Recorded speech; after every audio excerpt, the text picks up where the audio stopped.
Sebelum kita bicara Islam apa ya, Satiyah apa, kadang kan ada orang buat istilah itu sebetulnya kan istilah baru, ada Islam Satiyah, ada Islam Nusantara, itu kan cuma istilah baru yang dikumpulkan oleh orang-orang sekarang. Tapi sebetulnya kan Islam itu satu, ini yang kita harus paham. Islam itu satu. Jadi sesuai dengan hadis yang diriwayatkan oleh Sayyidina Umar ketika malaikat Jibril sowan ke Rasulullah dan beliau bertanya mal Islam, kan Jibril bertanya apa itu Islam. Ini kan artinya Jibril menanyakan mahya hakikatul Islam. Beliau mengatakan al-Islamu antasyhada alla ilaha illallah wa anna muhammadar rasulullah wa shalah wa tu'tiya zakah tasuma ramadan wa tahujjal baita in istata'ta ilaihi sabila. Jadi inilah Islam sebetulnya. Jadi Islam adalah itu jadi akumulasi dari 5 hal yang pokok, antasada dan seterusnya. Islam hakikat. Cuman kenapa muncul beberapa istilahnya? Cuman itu istilah ya orang sekarang. Jadi sebetulnya Islam itu satu. Itu antasada ila akhiri. Jadi kalau kita itu mengamalkan 5 itu, berarti kita menjadi Muslim yang sempurna, Muslim yang hakiki.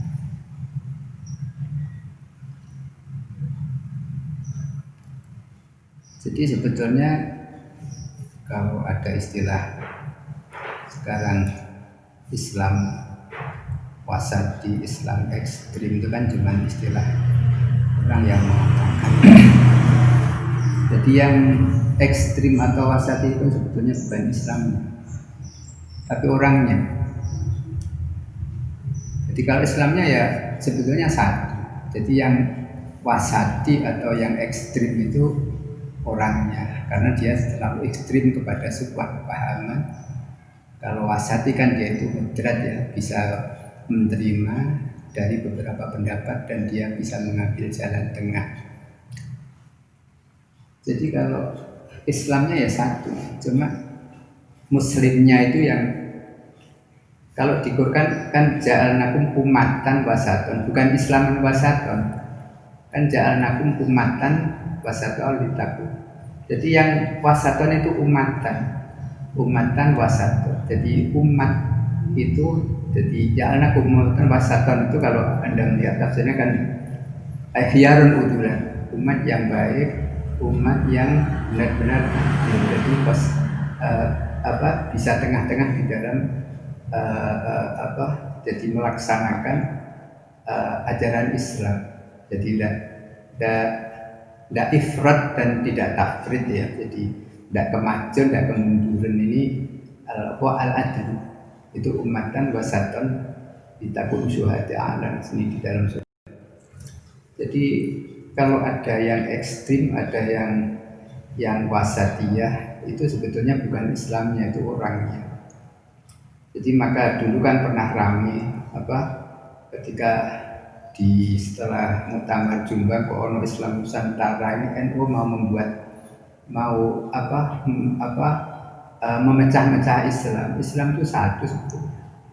Itu sebenarnya juga hanya istilah. Jadi Islam Nusantara itu artinya kan jadi orang yang beragama Islam di Nusantara itu seperti ini, bukan seperti orang Islam yang ada di daerah lain dalam pengamalannya. Kan mungkin tiap-tiap negara itu akan ada perbedaan di dalam amaliyah Islam. Jadi satu contoh aja, orang Islam di Indonesia itu kan kalau salat menghadap ke barat, tapi mungkin orang yang ada di barat Ka'bah itu tidak seperti orang Indonesia menghadapnya ke timur.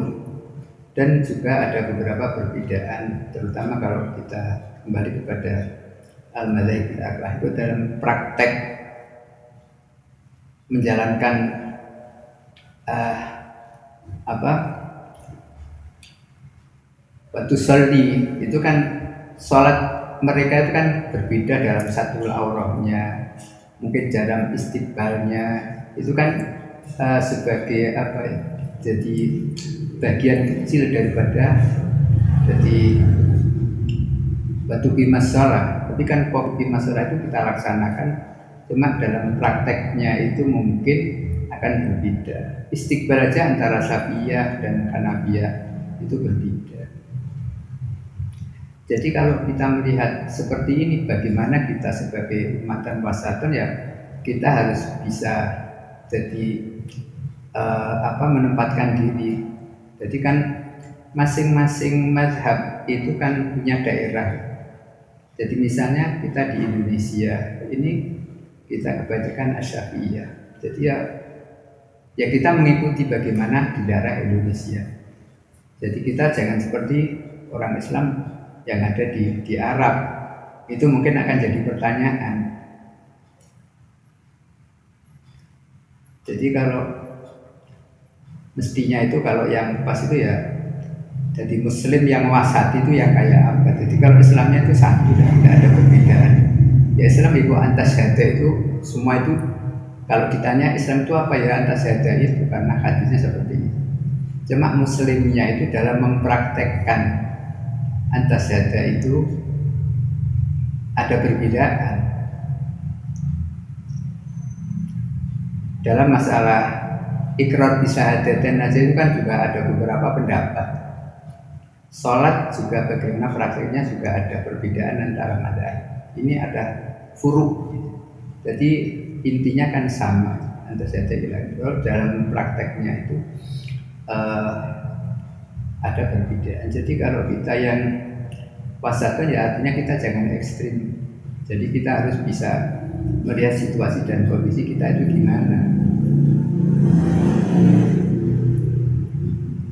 Kita mungkin bisa mengambil contoh Imam Asy-Syafi'i. Imam Syafi'i itu kan dia tokoh madzhab Syafi'iyah yang mana di dalam madzhab Syafi'iyah itu kan qunut waktu itu kan sunatun muakkadah itu.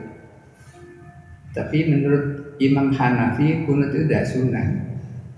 Maka ketika beliau itu sedang ziarah di makbarahnya Imam Abu Hanifah pas sholat subuh itu beliau tidak berqunut dalam rangka ini menghormati imam yang diziarahi. Ini artinya kita kan tidak ekstrim. Karena Imam Syafi'i karena dia ziarah ke seorang kan lebih tua Imam Hanifah yang tidak menyunahkan, beliau juga menghormati Imam Abu Hanifah. Dia tidak melakukan sholat pun di waktu sholat subuh. Ini artinya, nah ini yang orang yang wasatan, jadi adil seperti itu. Jadi dia bisa pilah-pilah dia di mana dan posisinya sebagai apa, sehingga dia bisa meletakkan diri sesuai dengan situasi dan kondisi.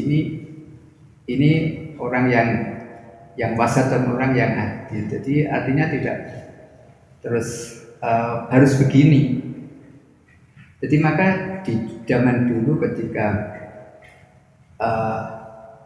zaman A'immatul Madzhab itu kan tidak ada masalah walaupun perbedaan, tapi beliau saling menghormati perbedaan. Jadi kalau kita bicara dalam fikih, jadi kan di dalam hal-hal yang tidak mansus alaih itu pasti di sana ada perbedaan dan ada pro dan kontra. Nah ini selama pro dan kontra itu ada dalilnya yang kuat, maka ya kita harus hormati. Jadi kan kita menghormati khilaful ulama itu kan suatu hal yang dianjurkan. Jadi selama khilafnya itu khilaful mu'tabar. Nah kalau khilafnya itu tidak mu'tabar ya mungkin harus kita tolak. Jadi sebagaimana itu Imam Asy'uti mengatakan dalam al-itqan dari saya itu walaysa kullu khilafin ja'a muhtabara illa khilafun lahu hadzun minan nazari. Jadi tidak setiap khilaf itu muktabar dan harus dihormati. Itu lagi khilaf pun lahu hadzun minan nazari. Jadi apa? Khilaf yang di sana ada dalil-dalilnya yang kuat. Kalau khilaf itu tidak ada dalilnya ya kita harus kita buang. Jadi misalnya ada khilaf apa nikahul mut'ah yang dikumandangkan oleh orang-orang itu khilaf, tapi khilaf itu yang khilaf yang tidak ada dalilnya yang kuat sebab hadis yang pernah mengatakan diperbolehkan mut'ah dan itu di waktu bukan di fil hadar tapi fil safar, di waktu pertempuran, di waktu tidak ada. Jadi itu hanya berjalan beberapa waktu mungkin dan akhirnya itu mansuh. Maka ulama sunnah semua mengatakan nikah mut'ah itu haram. Dan ini khilafun ghairu mu'tabarin.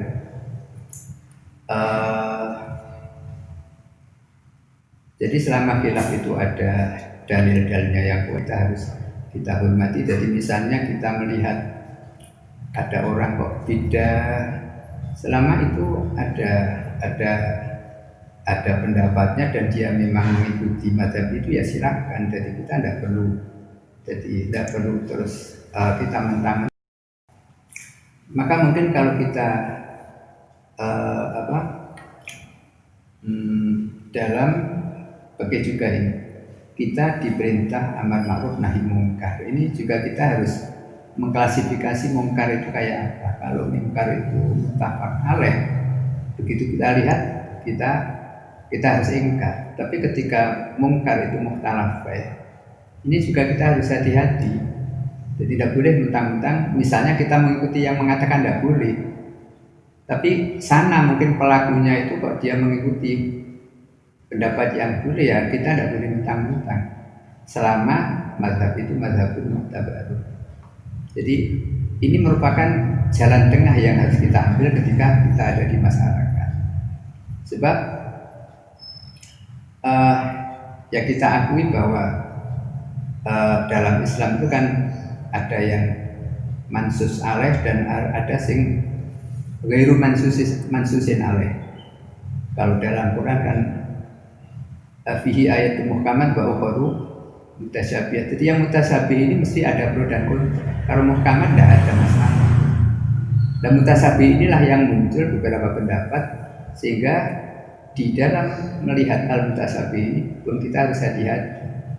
Jadi kita jangan mentang-mentang. Jadi misal kok sana begini, sini begini. Selama itu punya alasan yang kuat ya monggo. Jadi dengan kita bisa meletakkan permasalahan itu sesuai dengan situasi dan kondisi, yaitu namanya kita itu jadi wasaton. Jadi kita tidak ekstrim. Jadi memang kita tidak boleh ekstrim di dalam masalah-masalah yang di sana itu tidak mansus alaih. Kalau misalnya yang masalah hurmat alaikumul maitah itu ya kita tidak boleh ditawar. Tapi yang tidak mansus alaih itu mesti di sana ada pro dan kontra. Maka kita harus hati-hati ketika menghadapi kedua belah pihak yang berbeda. Tapi juga kita melihat apakah perbedaan itu fihi hadzun minan nazar atau enggak. Kalau fihi hadzun minan nazar kita hormati, kalau enggak ya kita buang. Misalnya nikah mut'ah ada khilaf tapi khilafun ghairu mu'tabarin. Atau yaitu khilafnya Daud al-Dhuhiri barang itu kan khilafun ghairu mu'tabarin. Jadi kita tidak perlu menghormati ke sana karena itu khilafun ghairu mu'tabarin. Jadi kalau Islam itu satu, cuma muslimnya itu ada yang ekstrim, ada yang mutawassit. Kalau Islamnya itu satu. Cuma memang gampangnya wong itu kan terus yaitu ada yang mengerti itu istilah itu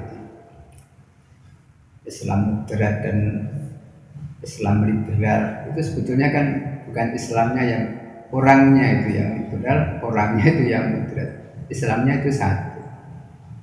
Cuma itu istilah sing amal bahwa gampangnya wong ngomong ada Islam liberal, ada Islam moderat, ada Islam apa yang radikal itu kan sebetulnya bukan Islamnya, itu orangnya. Cuma ya istilah. Maka dulu itu kita ingat ketika terjadi rame Islam Nusantara itu juga ulama NU sendiri kan itu juga pro dan kontra. Cuma yang memang kita sadari bahwa itu ya itu. Jadi sebetulnya kan itu istilah ya, yang sebetulnya kurang tepat. Mbah Mun sendiri itu dulu ketika beliau kan masih Yusuf ketika Muhammad juga dia menyayangkan ada istilah Islam Nusantara. Islam sebetulnya satu. Jadi di Nusantara atau di Arab itu Islam satu. Cuma Muslimnya itu yang mungkin berbeda antara Muslim Nusantara dan Muslim Arab dan yang lain. Tapi kalau Islamnya itu satu.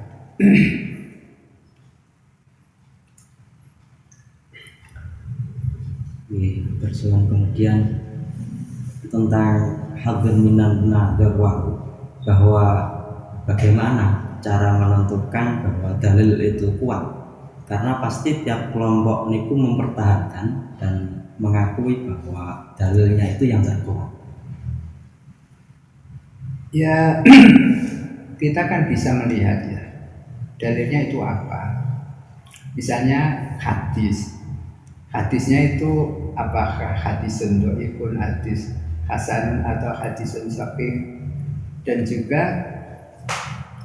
kadang begini, sama-sama ada sahih tapi riwayatnya lebih banyak. Satu contoh begini. Ini satu contoh sing gampang. Jadi doa istiftah itu kan hadisnya sahih banyak. Ada wajah tu wajhiyah. Tapi ada kelompok lain kan yang tidak mau wajah itu Allahumma ba'id bain. Itu sebetulnya hadisnya sahih. Tapi hadis yang wajah itu lebih banyak rawinya. Sehingga kita orang Syafi'iyah lebih jadi ya memang rata-rata menggunakan wajah itu karena itulah dalilnya lebih kuat karena lebih banyak hadis-hadis yang mengarah ke sana. Ini salah satu contoh. Jadi untuk apakah itu kuat, apakah tidak. Jadi mungkin kita bisa melihat kualitas hadis atau misalnya melihat hadisnya itu lebih banyak mana. Wane podo sahih. Ini ya salah satu cara untuk melihat. Dan juga terkadang itu dalam menguraikan sebuah dalil kadang dia itu uraiannya tidak sesuai dengan qawaidul lughatil arabiyyah. Ini kan juga menjadikan dasar itu tidak kuat karena dia menguraikan sebuah hadis atau kan tidak sesuai dengan qawaidul lughatil qawaid al-arabiyyah. Sebab Rasulullah itu orang Arab, pasti beliau ketika bersabda pasti menggunakan al-qawaidul arabiyyah. Satu contoh begini, jadi mereka yang suka membid'ahkan orang itu kan dia membawa kul bidatin dolalah wa kul bidatin finnar. Itu dia kan dia itu kan serampangan di dalam istinbatul hadis. Jadi kul bidatin dolalah itu kan kita harus melihatnya qailnya itu Rasulullah. Jadi kalau qailnya itu Rasulullah sebagai seorang saleh, maka beliau ketika mengucapkan bid'atin itu mesti al-muradu bihi bid'atun syar'iyatun, bukan bid'atun lughawiyatun. Juga dalam usulul fikih ketika kita melihat sebuah nas itu pertama kita harus memaknai makna syar'i. Selama masih memungkinkan makna syar'i, jangan sampai kita menggunakan makna lughawi. Sebab nasus syari' itu mesti al-aqrab ila muradi adalah makna syar'i. Maka ketika kita memahami kullu bid'atin dolalah, maka kita harus menggunakan kullu bid'atin syar'iyatin, bukan bid'atin lughawiyatin. Dia yang sering mengucapkan sidik bid'ah itu kan mungkin dia berangkat dari bid'atul lughah. Nek gak ono zaman Kanjeng Nabi itu bid'ah, iya. Tapi ulama kita kan akan memperinci apakah itu bid'atun hasanatun, apakah bid'atun qabihah. Kalau bid'atun itu hasanatun, itu tidak apa-apa kita lakukan. Artinya bid'ah yang di sana tidak bertentangan dengan qawaid syariah, itu bid'atun hasanah. Kenapa kita harus mengatakan seperti itu? Kita mungkin juga ketika melihat di Al-Bukhari itu kan, ketika Sayyidina Umar itu menjadi seorang khalifah, beliau punya kebijakan yang cukup bijaksana, yaitu sholat tarawih yang zaman Rasulullah dan zaman Abu Bakar itu tidak ada. Jamaah tarawih itu tidak ada. Jadi mereka itu ya sholat sendiri-sendiri di Masjid An-Nabawi, tidak ada jamaah, sebab zaman Kanjeng Nabi tidak pernah. Jadi pernah tapi hanya 3 malam. Selebihnya beliau jadi ya sholat sendirian. Sehingga di zaman Abu Bakrin pun ya tidak ada jamaah tarawih.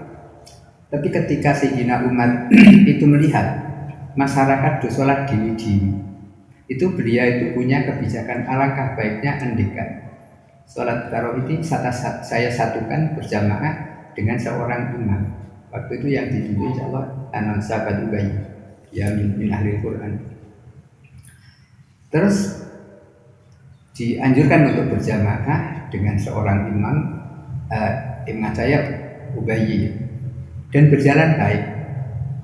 Setelah sholat tarawih berjalan baik, beliau mengatakan nikmatil bid'atu hadhi, api-api bid'ah ini. Ini kan artinya Umar mengatakan ada bid'ah itu yang bagus. Lah kita mungkin akan bertanya, kok kira-kira Sayyidina Umar gak roh bid'atin dolalah? Ini kan kita seudon dengan Sayyidina Umar, kita yang ngerti yang sejauh sekian ribu tahun, apalagi Sayyidina Umar yang ketemu tiap hari waktu dulu dengan Rasulullah, ya pasti tahu. Tapi kenapa dia mengatakan nikmatil bid'atu hadhi? Ini beliau punya pendapat bahwa tidak semua bid'ah itu jelek. Ya mungkin secara tidak langsung dia berpendapat tadkhulu bid'atin itu ya bid'atun syariatun, sehingga beliau berani mengatakan nikmatil bid'atu hadhi, toh sudah ada kullu bid'atin dolalah. Jadi dari sinilah ulama Ahlus Sunnah jadi tidak menilai semua yang tidak ada di zaman Rasulullah itu pasti bid'atin dolalah, sebab Sayyidina Umar sendiri mengatakan nikmatil bid'at, api-api bid'ah yaitu jamaah tarawih yang belum ada di zaman Kanjeng Nabi. Artinya begini, sesuatu yang baru yang nas yang melarang tidak ada, itu jangan terus digebuk roto, itu dolalah. Tapi bid'ah itu menjadi jelek ketika di sana jelas barang yang baru itu dilarang oleh syara. Ini bid'atun qabihatun atau bid'atun muharramatun. Tapi kalau tidak ada larangan, tinggal kita melihat itu maslahah atau tidak.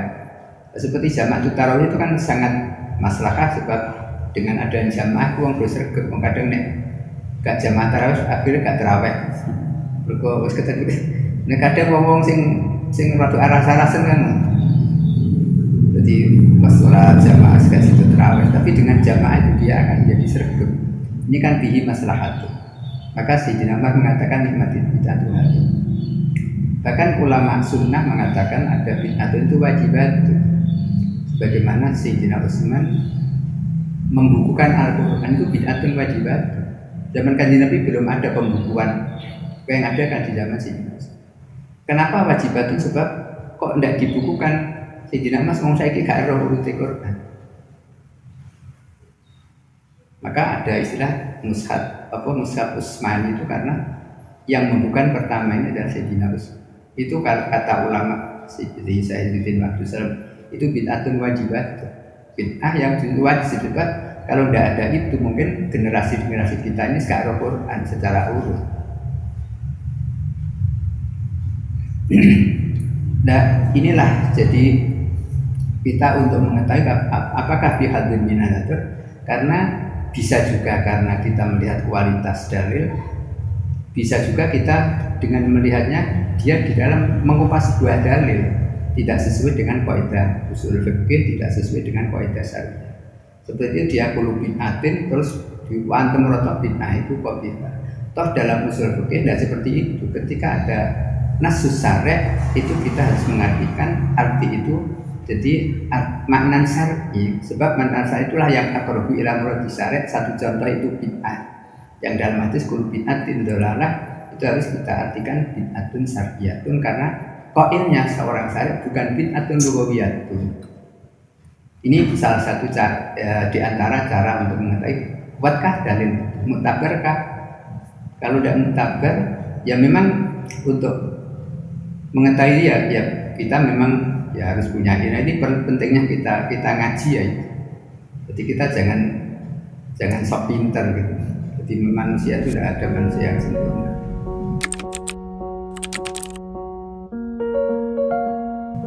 Ya itu dia bisa melihat situasi dan kondisi di dalam mengamalkan hal-hal yang mukhtalaf. Jadi dia tidak patok bangkrong. Nah kalau misalnya mansus aleh ini memang kita harus maitah ya mutlak haram, tidak ada khilaf. Tapi kalau mukhtalaf kita harus melihat sifat. Ini wasati. Jadi satu contoh begini. Ini kadang saya juga itu menyayangkan. Jadi ini satu contoh kecil aja. Tapi itu jarang terjadi. Jadi kalau di sini itu sok terjadi. Begini, jadi masalah ngiring jenazah itu kan ada dua, ada yang lebih afdol pengiring itu di muka, mungkin ada melihat fikih ya. Ada yang mengatakan lebih afdol itu di belakang. Dan itu bagaimana kita? Ya saya juga pernah ditanya sepudin. Ya kita melihat saja ada yang berlaku di daerah Anda. Ini namanya kita ada ekstrim. Nek di daerah Anda itu ngiringi nok mburi, ya ikutilah nok mburi aja kok. Ngiring kok nok mburi. Hadisnya itu kudu nok ngarep. Ini bisa jadi rame. Toh itu masalah afdholiyah. Terus ada lagi begini. Jadi mungkin Anda tidak pernah melihat. Kalau di daerah sini mungkin. Jadi begini, ketika jenazah itu disolati, itu orang banyak mengatakan pemain dimujur ngalor. Tapi justru orang-orang sepuh dulu itu nyolati jenazah, nek jenazah lanang itu dimujur ngidu. Lalu saya nggak tahu, jenazah kok mujur ngidul, wah udele. Itu yang orang yang tidak tahu. Lah kenapa daerah sini yang saya lihat? Wong-wong sepuh itu nek mujurno jenazah nek kakung itu mujur ngidul. Sebab orang-orang dulu, orang-orang sepuh itu kan ngajinya kan banyak ngaji Mazmur Jawan, Mazmur Soleh Darat, Mazmur Syariah itu mungkin Anda tidak pernah melihat. Itu fikih cara Jawa dan itu juga mangkul menunya dari kitab-kitab besar. Di dalam Mazmur Jawan itu Soleh Darat juga mengatakan mayit iku lanang nek disolati apike mujur ngidul. Dan itu ketika kita lihat ternyata itu marojeknya itu jadi kutubus salaf, jadi Al-Mujarrami Al-Fathil Wahab saya. Jadi begini, nek jenazah iku lanang iku apike nek disolati mujur ngidul. Sebab kan posisi musolli iku nek jenazah lanang kan ada di dekat dada. Kalau putri kan di pantat ya. Nah, sehingga kalau posisi imam itu ada di dekat dadanya imam, sehingga yang ada di sebelah kanan imam itu kan cuma sedikit, cuma sirait tok. Abdul Jatiku al-Alyami. Nah, supaya yang lebih banyak itu ada di sebelah kanan diwalik. Jadi sing sirah didekok kidul. Itu alasan seperti itu di Mujarrami Wahab dan itu dinukil oleh Soleh Darat di Mazmur Jawan, sehingga di sini orang-orang sepuh itu mesti nek ono jenazah iku nek lanang dimujurno ngidul ketika nyolati. Lah iku terkadang wong sing ekstrem begitu. Wong mayat kok mujur ngidul. Masjid mujur ngalor itu bisa ditukaran. Nah, maka ketika saya ditanya, saya ya tengah-tengah. Jenengan saya ini melihat budaya saya, kalau di desa saya budaya ini mujur ngalor, ya mujur ngalor enggak apa-apa, itu masalah afdholiyah. Lah kalau budayanya di sana mujur ngidul, ya silakan mujur ngidul. Ya memang afdholnya menurut pendapat sebagian ulama seperti itu masalah afdholiyah. Jadi Anda tidak perlu kenceng gitu. Selama itu ada khilafun mu'tabarun. Ini artinya kita wasati seperti itu. Jadi kita jangan ekstrim. Kalau masalah khilaf ya, kita harus menghargai khilaf selama khilaf itu dalilun mu'tabarun. Ihadun minan nadori, kata Imam Suyuti.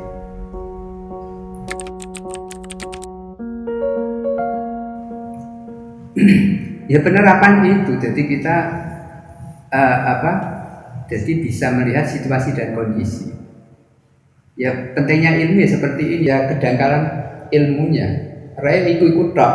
Jadi orang ini itu karena pengalaman yang selalu sempit sehingga menjadikan orang itu ekstrim. Jadi kalau masalah fikih memang kita harus punya pandangan yang luas dalam masalah-masalah khilafiyah. Jadi kita tidak boleh ekstrim. Jadi mereka itu ya itu karena dia itu mungkin taunya hanya itu, jika gak ngene, gak bener, gak ngene bid'at, bid'at itu masuk neraka itu karena dia royanya dia menipu. Ya pengeterapannya kita harus bisa melihat situasi dan kondisi. Jadi masalah apa, masalah itu khilafiyah atau muttafaq alaih. Kalau mukhtalaf ya kita harus melihat khilafnya muktabar atau enggak. Dan memang disinilah perlunya ilmu itu. Maka dalam Quran kan udkhulu bisilmi kafah ya. Jadi ya jangan sepotong-sepotong. Di kafah artinya kita tahu Islam secara luas sehingga kita gak kaget ketika kok ono ini, kita tidak kaget karena itulah Islam. Maka ada hadis Allah, hadis sahih ikhtilafu ummati rahmatun ya di sini. Insyaallah sahih itu hadis ikhtilafu ummati rahmatun, itu artinya ikhtilaf di dalam masalah-masalah yang tidak mansus alaih. Itu rahmat, sebab dengan adanya khilaf itu kita bisa memilih dengan menyesuaikan situasi dan kondisi. Jadi dengan adanya khilaful madzhab al-arba'ah ini kan kita bisa memilih kita dalam kondisi apa.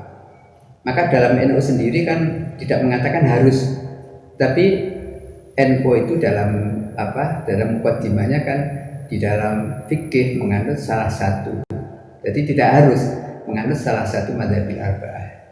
Cuman pengamalannya memang kita itu Syafi'iyah, tapi dalam muqaddimah itu kan menganut salah satu. Sebab pada satu ketika mungkin kita ini dihadapkan permasalahan yang kita harus intikal. Jadi satu contoh, ketika kita haji, kita anut mubtilatul wudhu cara Imam Syafi'i, kita gak iso tawaf.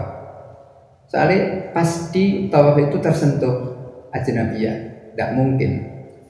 Dan nek ngono gak sido tawaf, batal kok wudu padahal wudu Masjidil Haram wajib.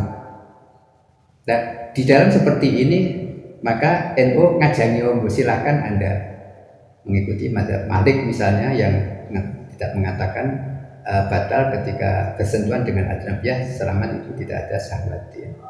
Ini kan enak, ini rahmatnya ya seperti ini. Jadi bisa menjadi rahmat sebab pada satu ketika kita bisa mengambil pendapat beliau yang sesuai dengan situasi dan kondisi yang kita hadapi. Yaitu misalnya kita tawaf, kita anut Syafi'iyah, kita mumet gak sido tawaf, tapi kita bisa mengambil yang sesuai dan bisa kita lakukan misalnya. Jadi kita mengikuti mazhab Malik yang mengatakan menyentuh ajnabiyah selama tidak ada syahwat tidak apa.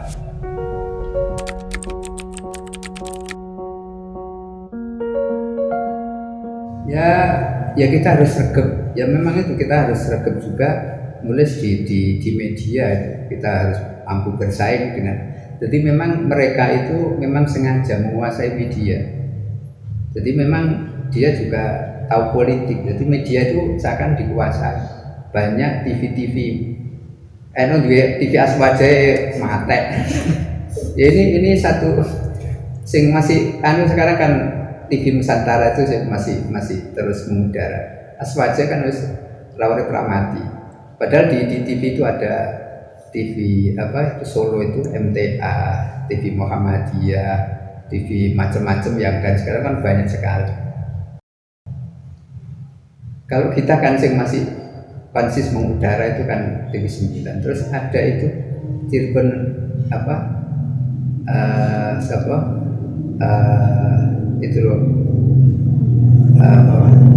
Ustadz Yahya apa di Cirebon itu kan itu juga itu Sunni, itu dari dan lulusan Al-Qobiyah. Jadi memang kita ini kalah apa ya? Jadi kalah di dalam media. Dan memang kita harus jadi berusaha untuk jadi sering mengudara di media. Maka saya ingat jadi alumni Al-Azhar itu disarankan untuk ngaji di media, di internet. Terus pokoknya ngaji kitab ini maksudnya untuk supaya media itu tidak dikuasai oleh mereka. Itu anjuran. Saya kan punya keponakan dari Al-Azhar, itu memang dianjurkan. Oke, kon ngaji dimasukin dengan internet, jadi supaya bersaing dengan mereka, supaya tidak dipenuhi oleh mereka. Itu kan ya bagiannya sing kono sing ahli ngomong. Kalau saya pernah di sini ada kesini apa dari siapa netizen yaitu Safi itu kan orang sini. Ya dia mengatakan kalau ngaji jenengan dimasukkan, "Bu monggo nek ana sing anu monggo saya silakan sampai gelem ngaji dhewe monggo aku. Gratis aku ora tak tuntut. Itu silakan tapi sampai tangani dhewe bukan saya."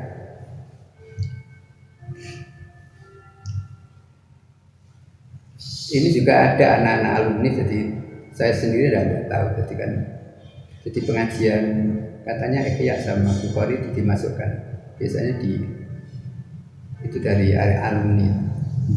Mas Bukhari. Iya, katanya juga saya tidak pernah melihat yang kata alumni itu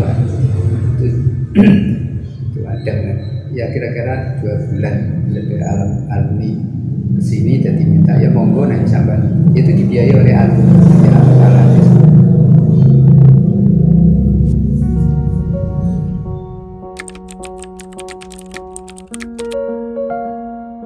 Ya pesan saya pertama jadi untuk apa ya mendalami ya ilmu agama dengan baik sesuai dengan sabda Allah, "Udkhulu di sini kapan." Jadi menurut Islam jangan sepotong-sepotong.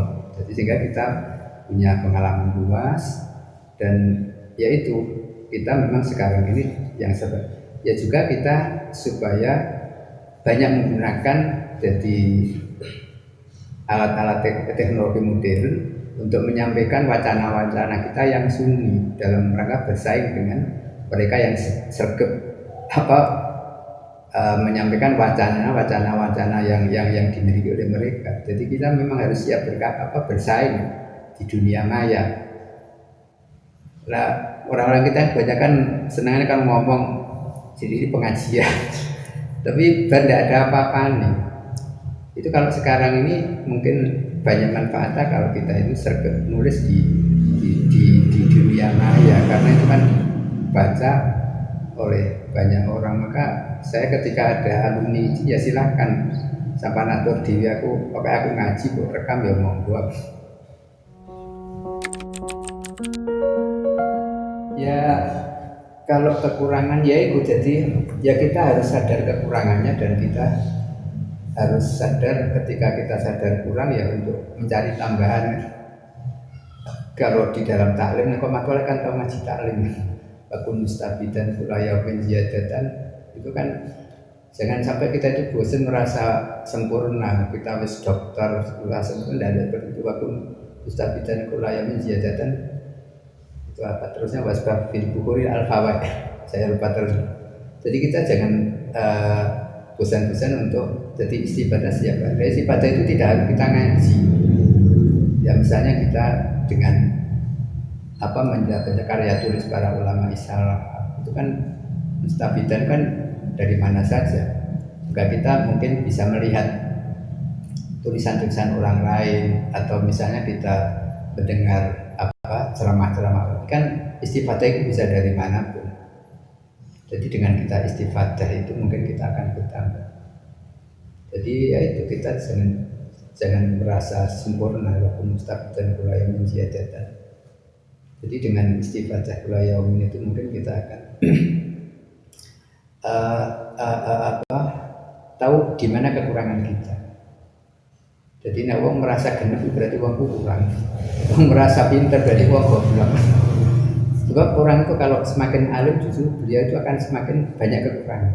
Itu mungkin Anda bisa lihat di kitab kita. Jadi wong semakin alim dia akan semakin merasa banyak kekurangan. Sebab namanya ilmu itu kan ya ta'awun ba'duha ala ba'din, jadi saling terkait.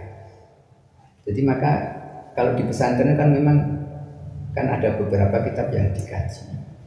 Karena memang pasti ada keterkaitan. Kadang kita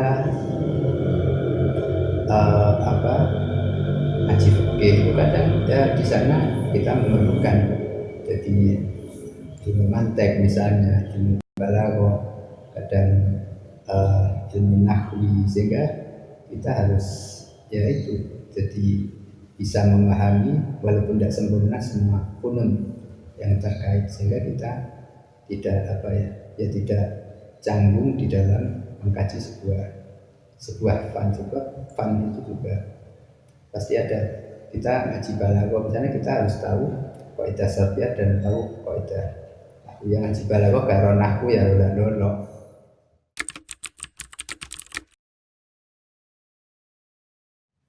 Ya mulai terdengar itu ya dengan munculnya garis keras itu, terus ada orang mengatakan garis moderat itu ya dengan munculnya beberapa kelompok itu tahun kapan ya saya sendiri ya. Nek munculnya Islam Nusantara itu di Muktamar Jombang. Tapi kalau Muslim Wasat itu ya dengan banyaknya muncul kelompok ekstrim itu terus muncul istilah jadi Islam Wasati. Tapi tahunnya yang jelas mulai kapan saya tidak. Tapi sebetulnya kemunculan kelompok itu sudah zaman dahulu ya. Ada Khawarij, Mu'tazilah itu kan kelompok-kelompok itu kan dari sana berangkat. Jadi orang-orang yang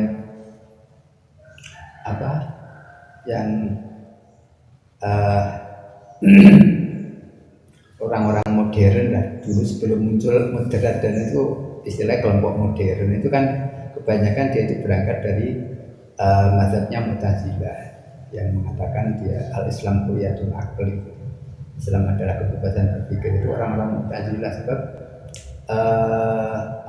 menurut orang Mu'tazilah, jadi kalau Camatola kan tahu ngaji usul fikih. Jadi al-hukmu wa dzam itu kan cara kita kan syariah. Jadi artinya jelek dan itu penilaian secara syar'i bukan akli. Itu indana kalau di usul fikih kan indana masih rasul. Jadi khilafan di Mu'tazilah. Jadi Mu'tazilah mengatakan jadi kubhi wa dzam itu aklian. Jadi akal kita sudah mampu menentukan ini jelek dan ini baik. Ini Mu'tazilah. Maka dia mengatakan al-Islam kuliyatul aqli karena akal itu tidak bisa menentukan. Tapi kalau ulama Sunni mengatakan itu syariah, kita tidak bisa menentukan ini baik atau jelek sebelum ada syariat menerangkan. Dan itu juga kita punya dalil. Itu kalau Ma'asyirah al-Sunnah kan berangkat dari wa ma kunna mu'adzibina hatta nab'atsa rasulah. Insyaallah tidak akan memberikan saya sebelum insyaallah mengutus seorang utusan yang menerangkan ini jelek, ini baik. Setelah diterangkan ini jelek kok dilanggar, baru dia kena.